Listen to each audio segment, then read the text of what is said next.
It's a quiet morning, but for Sarah sitting on her couch, the day already feels heavy. An invisible weight presses down, an exhaustion that sleep can't seem to touch. Elsewhere, David rubs his aching joints, a familiar discomfort he's started to accept as normal. Maria glances at her hands, noticing they're unusually cold and pale, almost ghostly. At a desk, someone stares at a screen, their thoughts tangled in a frustrating fog, unable to focus on a simple task.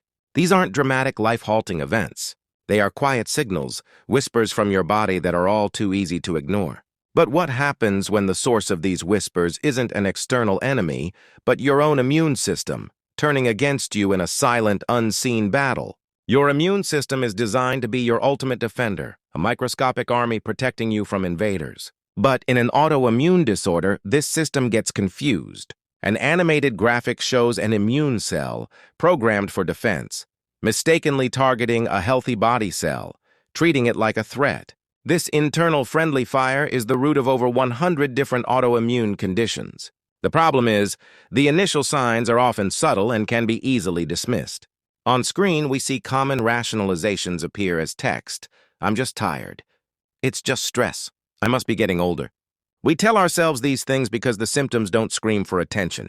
This is the nature of a silent autoimmune disorder. It begins with a whisper, making its presence known through symptoms that are so easily overlooked or attributed to the daily grind of modern life. One of the most profound and misunderstood signs is a deep, persistent fatigue.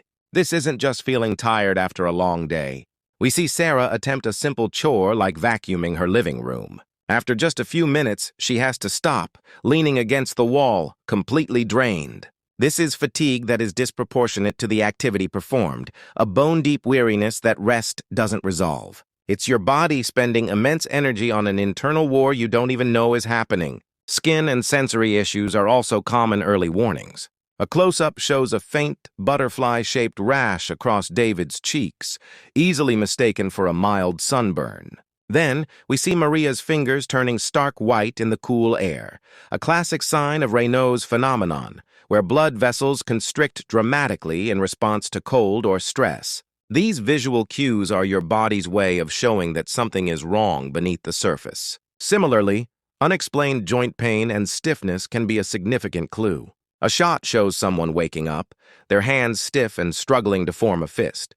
A morning ritual of pain that slowly eases but never fully disappears. Beyond these, a rapid montage highlights other silent signs.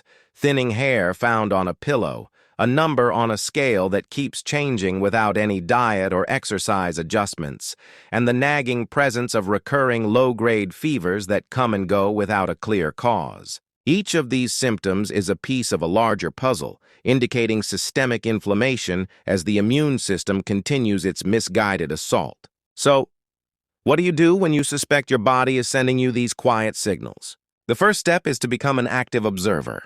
We see a person diligently documenting their symptoms in a journal on their phone. They take a picture of a rash on their arm and make a note of their energy level, tracking the frequency and intensity of what they're feeling. This log isn't just a list of complaints, it's data. It helps you and your doctor see patterns that might otherwise be missed, how symptoms connect, when they flare up, and what might trigger them. Armed with this information, the next step is to seek clarity. In a calm, well-lit office, a patient is seen talking openly with their doctor, pointing to the notes on their phone. The conversation is collaborative, not confrontational. It's about sharing your story and working together to uncover the truth. It's crucial to remember that this video is for informational purposes only and is not a substitute for professional medical advice. If you are experiencing persistent, unexplained symptoms, the most important thing you can do is have an open, honest conversation with a healthcare professional. Listening to your body's whispers and seeking help is not a sign of weakness. It's the first, most powerful step toward finding answers and reclaiming your well-being.